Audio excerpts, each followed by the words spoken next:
Hello students, so let's start whisper theory. तो इसके अंदर जो V है वो वैलेंस के लिए लिखा गया है, S है वो शेल के लिए लिखा गया है, E इलेक्ट्रॉन के लिए, P पेयर के लिए, R रिपल्शन के लिए।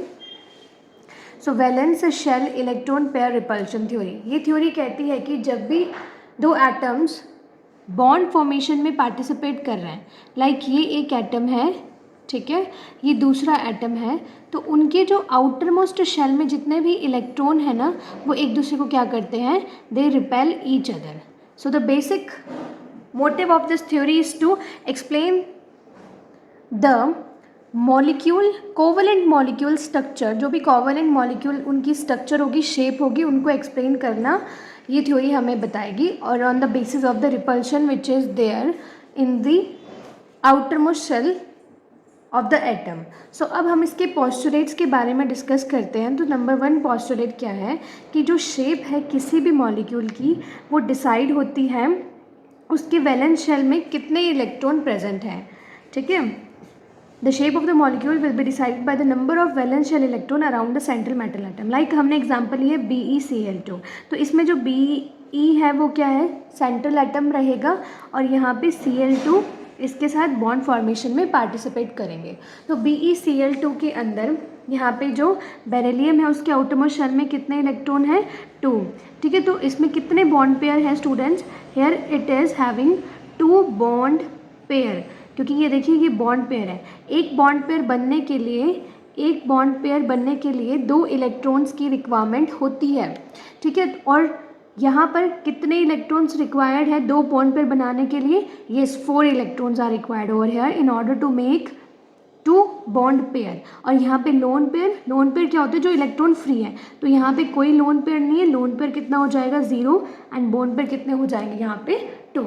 So this theory was first of all explained by Sedgwick and Powell in 1940 to explain the structure of covalent molecules.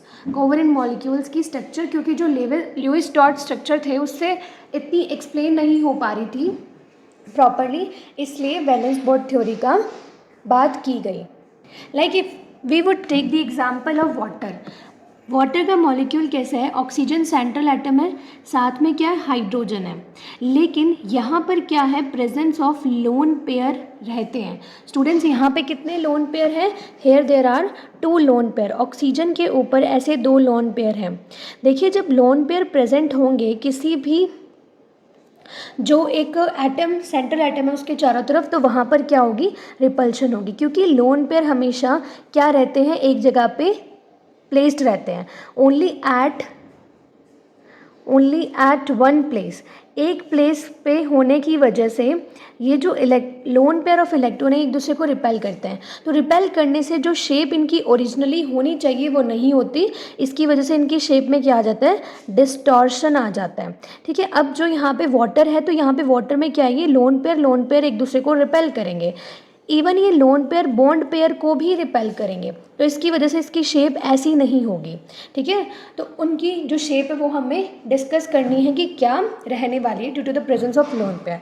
तो स्टूडेंट्स यहाँ पे आप ये बात समझिएगा कि जो वैलेंस शेल इलेक्ट्रॉन होते हैं वो अपने आप को इस अकॉर्डिंग ऑक्यूपाई करते हैं ऐसी पोजीशन के अंदर, ताकि उनके अंदर क्या है, मिनिमाइज़ कर सके अपनी रिपल्शन को और मैक्सिमाइज़ कर सके अपने डिस्टेंस को।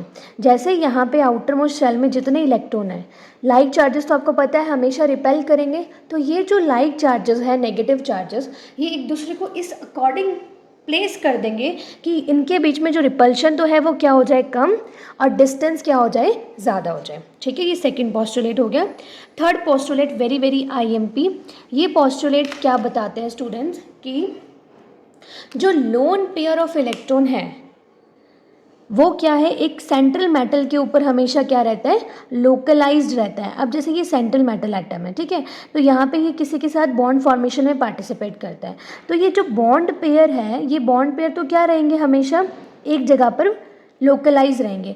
बॉन्ड पेयर क्या है, एक जगह पे लोकलाइज है, ठीक है। एंड लोन पेयर भी क्या है, यहाँ पर इनको क्या है, ज़्यादा स्पेस चाहिए इन ऑर्डर टू, ऐसा क्यों, क्योंकि जो लोन पेयर ऑफ इलेक्ट्रॉन है उनमें क्या है कि रिपल्शन काफ़ी ज़्यादा है, the lone pair of electron are having more repulsion and the lone pair, फिर बॉन्ड पेयर की रिपल्शन है, फिर बॉन्ड पेयर और बॉन्ड पेयर के अंदर रिपल्शन होती है, ठीक है। So due to the presence of lone pair there is a distortion from the ideal geometry. Actually जैसे क्या होता है कि जब भी हम एक मॉलिक्यूल की बात करें, लाइक AB2 मॉलिक्यूल की बात करिए, जैसे सेंट्रल एटम A है, इसके साथ कितने अटैच्ड है, B के 2 एटम्स अटैच है, ठीक है। तो इसकी शेप ऐसी होनी चाहिए, ऐसी शेप को हम क्या बोलते हैं, 180 डिग्री लीनियर। लेकिन अगर मान लो स्टूडेंट्स इसके ऊपर एक या फिर 2 लोन पेयर आ गए, लाइक मान लो 2 लोन पेयर आ गए, अब इसकी शेप 180 नहीं रहेगी, उसके अंदर क्या है, शेप चेंज हो जाएगी। इसको बोलते हैं क्या, डिस्टॉर्शन इन शेप। और वो आ किसकी वजह से रही है, लोन पेयर के प्रेजेंस की वजह से आ रही है। इनमें क्या होती है, आपस में रिपल्शन होती है, ठीक है। So the next important point that we need to discuss here is that कि all the bonds are treated as single bond। यहाँ पे जैसे आप बात करो CO2 की, CO2 में क्या होते हैं, डबल बॉन्ड, पर हम यहाँ पे इनको डबल बॉन्ड ना मान के कितने मानेंगे, यहाँ पे कितने बॉन्ड पेयर्स हैं, yes there are 2 bond pairs.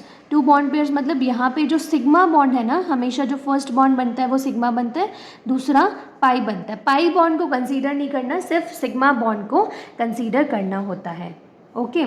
So next is that effect of lone pair on the bond angle. Bond angle क्या है, अभी हम इसको आगे थोड़ा डिटेल में देखेंगे। बॉन्ड एंगल क्या होता है कि जब भी एक मॉलिक्यूल बॉन्ड फॉर्मेशन में पार्टिसिपेट करे, लाइक हमने ये देखा यहाँ पे कितना होता है 180 डिग्री, उन दोनों बॉन्ड पेयर के बीच में जितना एंगल क्रिएट हो रहा है उसको हम बॉन्ड एंगल कहते हैं, ठीक है। अब बॉन्ड एंगल, क्योंकि लोन पेयर आपस में रिपेल करते हैं। रिपेल क्यों करते हैं स्टूडेंट, क्योंकि वो एक जगह पर ही स्टिक रहते हैं and they require more space, they are ideally free sitting at a position and they are not stabilise, ठीक है। इस वजह से बॉन्ड जो एंगल है वो लोन पेयर की प्रेजेंस की वजह से क्या हो जाता है, बहुत कम हो जाता है, ठीक है। अब क्या होगा कि जैसे ही जितने ज़्यादा लोन पेयर होंगे ना, उतना ही ज़्यादा बॉन्ड एंगल कम होता जाएगा। अब देखिए यहाँ पे एक लोन पेयर था तो यहाँ 107 डिग्री है, यहाँ पे 2 लोन पेयर है तो अब यहाँ पे बॉन्ड एंगल आप देख सकते हैं कि कितना हो गया, 87.5 डिग्री हो गया। So the amount of repulsion, कितनी रिपल्शन होगी, वो डिपेंड करती है किसके ऊपर, इलेक्ट्रोनेगेटिविटी के ऊपर। भाई जितनी ज़्यादा इलेक्ट्रोनेगेटिविटी होगी उतना ही ज़्यादा क्या होगा, बॉन्ड एंगल कम होता जाएगा। अब जैसे इलेक्ट्रोनेगेटिविटी का ऑर्डर हमें पता है क्या होता है, फोन कॉल, ये जो 4 है ये हाईएस्ट इलेक्ट्रोनेगेटिव एलिमेंट होते हैं हमारे पीरियोडिक टेबल के। अब क्लोरीन है तो ये ज़्यादा रिपेल करेगा, फिर ब्रोमीन एंड देन आयोडीन। तो बॉन्ड एंगल देखिए कि आयोडीन की तरफ बढ़ता जाएगा, जितना ज़्यादा इलेक्ट्रोनेगेटिविटी उतना ही कम बॉन्ड एंगल। सो अब हम देखते हैं कि ज्योमेट्री ऑफ द मॉलिक्यूल क्या होगी जब उसके ऊपर कोई भी लोन पेयर ऑफ इलेक्ट्रॉन ना हो सेंट्रल एटम के ऊपर। देखिए नंबर ऑफ इलेक्ट्रॉन, अगर इलेक्ट्रॉन पेयर अगर 2 है तो शेप कैसी होगी, लीनियर, उनके बीच में बॉन्ड एंगल कितना आएगा, 180। The molecules will be arrange like this in this particular type of geometry. इसका एग्जाम्पल है BeCl2, तो BeCl2 में Be ऐसे जुड़ा हुआ है, NCl इस अकॉर्डिंग। HgCl2 में भी इसी तरीके से ये मॉलिक्यूल्स आपस में जुड़ेंगे, ठीक है। नेक्स्ट है कि अगर मान लीजिए कि 3 इलेक्ट्रॉन पेयर है तो ये तीनों एंड्स पर क्या होंगे, इस तरीके से अरेंज हो जाएंगे, शेप क्या होगी, ट्राइगोनल प्लेनर। इसका एग्जांपल क्या है, BF3। And if there are 4 electron pairs, 4 electron pair के अंदर जो बॉन्ड एंगल है वो 109 degree and 109.5 degree and the shape will be tetrahedral. इसका एग्जांपल है CH4। तो स्टूडेंट्स आप इनकी शेप और इनके बॉन्ड एंगल बहुत अच्छे से याद रखिए क्योंकि इनके ऊपर क्वेश्चंस आते हैं पेपर में।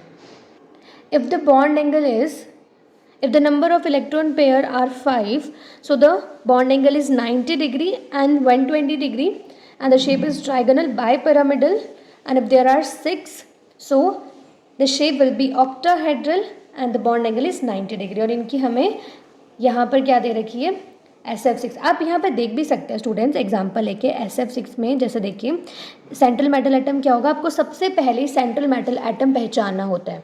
यहाँ पर जो सेंट्रल एटम है वो क्या है, that is a sulfur. Sulfur is having 6 electron in its outermost shell, और यहाँ पे क्या जुड़ रहा है इसके साथ, फ्लोरीन जुड़ रहा है, तो फ्लोरीन इसके अकॉर्डिंग अरेंज हो जाएगा, ठीक है, F। तो यहाँ पे इस शेप को हम क्या बोलते हैं, ऑक्टाहेड्रल शेप। ओके, ये तो कब है, जब इसके चारों तरफ क्या नहीं है, कोई भी लोन पे। अब यहाँ पे देखिए सिर्फ बॉन्ड पेयर है, 1 2 3 4 5 6, there are only 6 bond pair, and lone pair अगर मैं इस शेप में बात करूँ तो कितने हैं, 0। इस शेप, ये तो स्ट्रक्चर पूरी बैलेंस स्ट्रक्चर है, आइडियल स्ट्रक्चर है। लेकिन अगर मान लीजिए यहाँ पे बॉन्ड पेयर के साथ साथ लोन पेयर भी आ जाए तो शेप में क्या आ जाएगा, समवट डिस्टॉर्शन, बॉन्ड एंगल ये नहीं रहेगा। अभी यहाँ पे कितना है, 90 डिग्री, 90 डिग्री ना रहकर बॉन्ड एंगल चेंज हो जाएगा। तो वो हम नेक्स्ट वीडियो में एक पूरी टेबल को डिस्कस करेंगे कि जब भी बॉन्ड एंगल चेंज हो रहा है तो उसमें शेप क्या है, कितने लोन पेयर है, कितने बॉन्ड पेयर है, उसको हम अलग से वीडियो में डिस्कस करेंगे। होप कि आपको वेस्पर थ्योरी समझ आई हो। Thank you for watching the video. आपको ये अपनी कॉम्पिटिटिव एग्ज़ाम और क्लास 11th में बहुत हेल्प करेगी।